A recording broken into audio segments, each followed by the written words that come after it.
Bonsoir à toutes et à tous, bienvenue dans Du Grain à Moudre. Nous sommes ensemble jusqu'à 19h, une émission préparée par Mélanie Chalandon, Céline Leclerc, Fanny Richet, Simon Buisson, réalisée par Jean-Christophe Francis. À la prise de son ce soir, Stéphane Poitvin.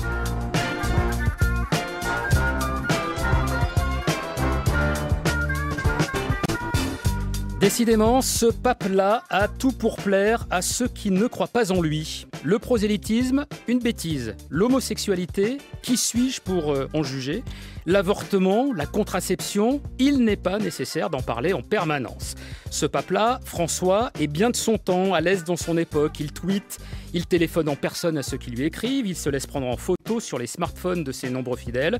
On pourrait dire qu'il vit à l'horizontale, c'est-à-dire à hauteur d'homme, et non plus à la verticale en surplomb, comme le faisaient ses prédécesseurs. En un mot, le pape François est moderne. C'est en tout cas l'impression qu'il donne. À travers ses sorties publiques, ses interviews, dont le très remarqué entretien accordé à une quarantaine de revues jésuites à travers le monde, sa façon plus collégiale de gouverner l'Église, son œcuménisme à marche forcée, tout le contraire de Benoît XVI, dont la démission spectaculaire n'aura que peu réussi à corriger son image de pape réactionnaire.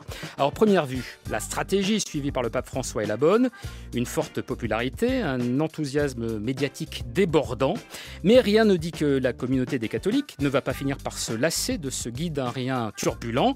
Rien ne dit non plus que les autres ne vont pas finir par regretter de ne plus pouvoir médire sur un pape à l'ancienne, comme l'écrivait la romancière Solange Biécharton dans une tribune du Monde publiée en mars dernier au moment de la renonciation de Benoît XVI.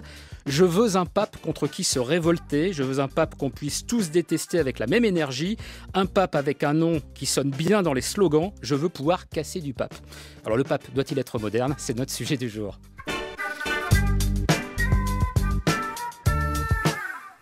Et j'ai le plaisir de recevoir ce soir François V pour en discuter. Bonsoir. Bonsoir. Vous êtes prêtre, jésuite, rédacteur en chef de la revue Études, qui est la revue française qui a publié cette longue interview du pape François, qu'on peut trouver en intégralité et gratuitement sur votre site, revue-études.com. Je précise que vous avez publié aux éditions Lessius l'an dernier, Les Jésuites et la science. Pour discuter avec vous ce soir, Antoine Guggenheim, bonsoir. Bonsoir. Prêtre et philosophe, vous dirigez le pôle de recherche du Collège des Bernardins à Paris, collège qui se présente comme un lieu de dialogue entre l'Église et la société. Votre dernière publication, c'était aux éditions Parole et Silence en 2011, pour un nouvel humanisme, essai sur la philosophie de Jean-Paul II. J'ai publié cet été un commentaire de l'encyclique du pape François sur la foi. Ah bah voilà, j'avais pas cette publication beaucoup plus actuelle. Notre troisième invité, c'est Olivier Bobineau. Bonsoir. Sociologue des religions, maître de conférences à Sciences Po. Alors vous, en 2013, on vous doit deux ouvrages, L'Empire des papes, une sociologie du pouvoir dans l'Église aux éditions du CNRS, et Charmant Collin, L'avenir en question, la fin des promesses, religion et politique face à l'imprévisible. Et puis, pour une fois, je ne suis pas seul pour vous interviewer, puisque nous a rejoint à la faveur de cette journée Cause commune avec l'humanité, Paul Masson, bonsoir. Bonsoir. Vous êtes rédactrice en chef à l'Humanité. Alors, je dois dire que quand on a su qu'on allait faire cette journée, on s'est dit quel sujet on pourrait bien leur proposer à l'humain. On va essayer peut-être de les sortir de sujets trop attendus. On vous a parlé du pape et la papauté. Est-ce que c'est un sujet qui vous intéresse à l'humanité, peut-être en particulier depuis que c'est le pape François qui est au Vatican? Oui, bonsoir. Merci d'abord à France Culture d'organiser cette cause commune. Et merci aussi de nous avoir proposé, suggéré ce sujet sur lequel on n'attend pas forcément l'humanité. Mais j'avoue que depuis l'élection du pape François, on en discute beaucoup plus dans la rédaction. On a une tradition longue à l'humanité de s'intéresser à l'Église, une tradition qui s'est un peu perdue, mais que nous sommes en train de retrouver, puisqu'il y a pas si longtemps que ça, nous avons publié l'intégralité de l'appel du pape à participer à une solution pacifiste en Syrie, et je pense que ça fait un moment que nous ne nous étions pas intéressés à ça. En plus, c'est un pape qui dit qu'il n'a jamais été de droite, même si, alors sur la traduction, est-ce qu'il a voulu dire qu'il n'avait jamais été de droite? Est-ce qu'il voulait dire qu'il n'avait jamais été conservateur? François V, puisque c'est vous qui avez traduit ces propos pour la revue Études. C'est effectivement un choix de traduction délibéré, puisque la formule italienne est tout à fait clairement, il dit de destra, c'est-à-dire de droite.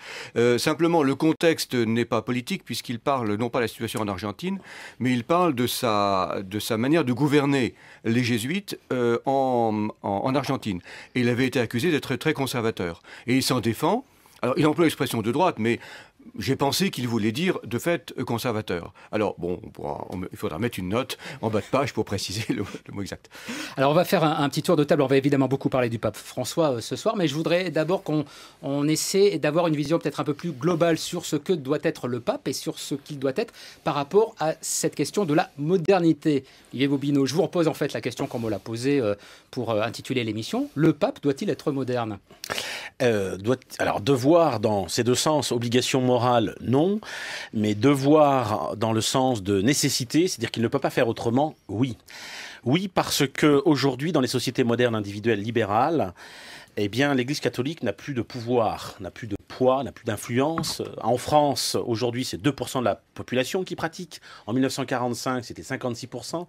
Et on voit bien le décalage, le hiatus, la crise profonde, anthropologique, entre d'un côté un système moderne qui propose l'émancipation de l'individu, et notamment le détacher de ces institutions pour l'émanciper, et de l'autre un système catholique qui est parfois perçu sous son angle uniquement d'institutions hiérarchiques. Le pouvoir vient d'en haut, le pouvoir central. D'ailleurs, on y reviendra, mais François attaque cela, ce vaticanocentrisme, pour reprendre son expression. Et donc, on voit bien qu'il y a un décalage très très fort qui a été accentué par Jean-Paul II, plus encore par le professeur magistral qui était Benoît XVI. Et ce décalage fait qu'aujourd'hui, eh bien, ce pape, en effet, peut être peut-être celui du rapprochement, pourquoi pas, entre les sociétés modernes et la papauté. Antoine Guggenheim, ce rapprochement il est essentiel pour le pape aujourd'hui. Pour être audible, il faut qu'il puisse avoir un langage et une attitude qui soient entendus plus facilement que l'étaient ses prédécesseurs. Donc voilà, si moderne signifie qu'une parole d'une institution religieuse ne peut pas venir d'en haut, mais doit venir et se proposer comme une parole parmi les autres, même si elle ne s'épuise pas dans l'instant. Et ça, évidemment, si moderne veut dire qu'il s'épuise dans l'instant, aucun d'entre nous ne le souhaite. Si moderne veut dire, comme le dit le philosophe Agamben, être contemporain de son temps, mais pouvoir prendre appui aussi dans des passés de référence, alors le pape doit être moderne en ce sens. Et le mot moderne, on le sait pas toujours, a été inventé au Moyen-Âge par les chrétiens pour essayer de qualifier le fait que le passé les intéressait, mais qu'ils ne se voulaient pas que des hommes de tradition, mais aussi des hommes et des femmes d'innovation. Et je termine ce premier tour de table, François Heuvet. Je crois que ce qui est frappant, c'est une parole personnelle. Alors, c'est effectivement l'importance de l'individu, comme Bobineau le souligne, mais je mettrais en valeur la dimension très personnelle de sa parole et qui, du coup, donne la parole. Et je crois que c'est important. Ça rétablit le message chrétien, le message évangélique dans sa vérité. C'est-à-dire, c'est pas une affaire d'abord de doctrine, c'est une affaire de parole adressée à quelqu'un, de parole qui donne la parole, qui libère la parole. Et ça, je crois, alors, c'est moderne ou c'est postmoderne, très bien, mais je crois que c'est profondément évangélique. D'ailleurs, on peut être doctrinal tout en étant moderne. C'est-à-dire, la doctrine est au service de la vie, et pas l'inverse. Et je crois qu'il le rappelle tout à fait clairement. Avoir des références dogmatiques, doctrinales, normatives, morales, évidemment, c'est nécessaire pour vivre ensemble. Mais l'essentiel, c'est l'engagement personnel. Allez, Paul Basson a plein d'autres questions à vous poser. Oui, j'enchaîne un petit peu sur la question. Est-ce que le pape vient de dire dans un entretien qu'il a donné à Republica qu'il souhaitait regarder l'avenir avec un esprit moderne?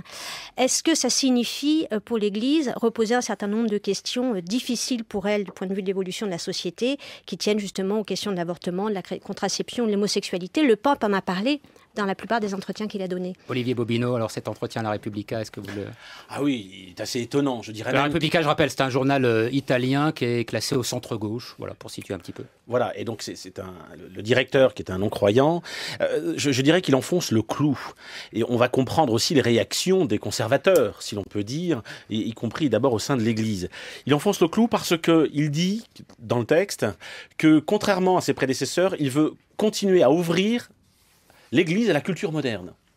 Donc ses prédécesseurs, c'est Jean-Paul II et Benoît XVI, et il veut continuer à la suite du pape Jean 23, et de Paul VI, cette ouverture à la culture moderne. Et pour reprendre tout à l'heure la définition, si l'on peut dire, littéraire de la modernité, moi je prendrais plutôt la définition de philosophie politique, qu'il évoque d'ailleurs de la modernité, c'est-à-dire c'est le principe de coopération, le principe de collégialité, le principe démocratique d'horizontalité. Il l'évoque ainsi. Et en effet, lui, jusqu'à quand ? Ça sera une autre question qu'on pourra peut-être tout à l'heure aborder. Jusqu'à quand va-t-il pouvoir aller vers cette ouverture à la coopération, à la collégialité, à la modernité? Mais attendez, si j'ai bien compris ce que vous avez dit, Olivier Bobineau, quand vous dites il enfonce le clou qui a commencé à être planté par ses prédécesseurs. Vous ne voyez pas une rupture? Alors, excusez-moi, il enfonce le clou par rapport à l'entretien qu'il a fait et qu'il a donné aux revues jésuites, où déjà il tendait la main, il ouvrait vraiment, il manifestait des signes d'ouverture, et là, définitivement, quand il condamne le prosélytisme, qu'il appelle une somptueuse absurdité, je crois que oui. Et c'est absolu. Alors là, c'est vraiment tout à fait étonnant. Donc, il tend la main, il ouvre. Une des questions qu'on peut se poser dès maintenant, c'est jusqu'à quand va-t-il pouvoir le faire?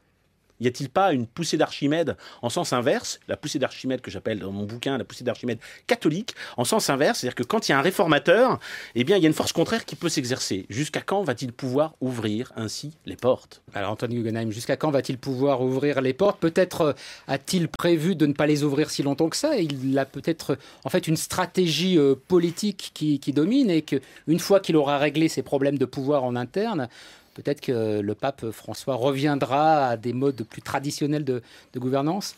Si stratégie il y a, et à l'évidence il y a, puisque de prise en prise de position, il y a une ligne qui se trace sous nos yeux, c'est de pouvoir être reçu à l'extérieur, à l'intérieur aussi, mais à l'extérieur. C'est-à-dire qu'il y a une double réforme à faire.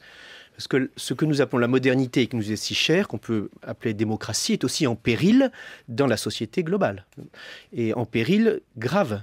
Et donc, être moderne, c'est aussi une manière de mettre en tension la postmodernité, qui est une espèce d'hypermodernité, comme dit Gauchet. Et là, il y a un rôle de l'Église à jouer, où elle vient prendre soin de la parole humaine, en la défendant en la protégeant, en lui redonnant sa dignité, une parole politique digne de confiance, c'est quand même un usage extrêmement digne de la parole. Donc je pense qu'il y a une réforme vers l'extérieur. Le pape est privé de parole si sa parole est trop complexe, si elle est trop doctrinale, voire doctrinaire, et s'il veut avoir un impact dans le monde, il doit l'adapter. Alors ça, c'est tout à fait Jean XXIII. C'est comme ça que Jean XXIII a commencé le concile. Jusqu'où peut-il aller demander Olivier Bobineau? Extrêmement loin. Extrêmement loin. Il suffit de regarder par exemple la liberté de Jésus pour se rendre compte que la liberté est extrême. Mais il faut que ça soit une liberté construite, pas une liberté qui est sans racines. Alors, François Heuvet, si on se dit qu'il peut aller extrêmement loin, c'est peut-être d'abord et avant tout parce que l'Église catholique a justement énormément de retard et qu'il lui reste tellement de chemin à parcourir qu'on peut imaginer que le pape François a encore beaucoup de choses à faire et à bousculer. Alors, c'est assez complexe parce que retard, ça suppose qu'il y a une avancée. L'histoire n'est pas linéaire, enfin, pas aussi linéaire qu'on veut bien le dire. Non, je me disais, moi, pour aller extrêmement loin, il faut quand même qu'il y ait de la distance, justement, jusqu'à ce lointain. Oui. Non, je pense que pour revenir à la question de Paul Masson tout à l'heure, par rapport aux normes, est-ce qu'il y a des normes à changer? Je dirais, sa manière de faire, c'est peut-être moins, en premier temps, de changer des normes que de rétablir, j'allais dire, la prise en compte des circonstances. C'est-à-dire, bon, il y a des grands principes, je dirais, la défense de la vie. Bon, mais après ça, il y a des cas particuliers. Et ce qui met en avant, c'est chaque situation, finalement, est un cas singulier. Alors, on dira c'est moderne ou post-moderne si on veut, mais enfin, voilà, prise en compte de la singularité, c'est la casuistique. Merci de me rappeler ce mot tout à fait fondamental de la théologie morale jésuite. La casuistique, c'est-à-dire la prise en compte des cas singuliers. Chaque situation est singulière. Ce qui ne veut pas dire qu'encore une fois, il faut peut-être changer quelques normes, ça je ne suis pas contre, hein. Mais je crois que c'est important de... Il me donne l'impression effectivement de lancer tout un tas de perches sur tout un tas de sujets, mais pas seulement sur la personne humaine. Il vient par exemple de déclarer des choses très importantes sur la question des femmes. Si je le cite, le génie féminin est nécessaire là où se prennent les décisions importantes. L'Église... Bon, je peux peut-être le dire comme ça, est peut-être assez en retard sur la question. Les femmes ne sont pas prêtres. Quand on se marie, on dit encore que que la femme doit fidélité aux époux. Est-ce que cette perche, finalement, elle peut donner des avancées sur cette question ? François Heuvet. Oui, tout à fait. Non, je crois. Après mon premier développement un petit peu général, je crois qu'il y a des dossiers qui doivent avancer. Je pense. Enfin, la question des divorcés remariés, effectivement, la question du rôle des femmes au niveau des structures de pouvoir de l'Église, il y a des choses. Donner de la place aux femmes dans l'Église. Bien sûr, oui. Alors, sous quelle forme? Bon, c'est pas évident, parce qu'il y a des questions symboliques qui sont engagées. Je veux dire, on parlait de précipiter à vouloir trop vite changer, parce que là aussi, il faut tenir compte un peu de les mentalités ambiantes. Enfin, je pense qu'il y a une grande liberté a priori, mais après ça, il faut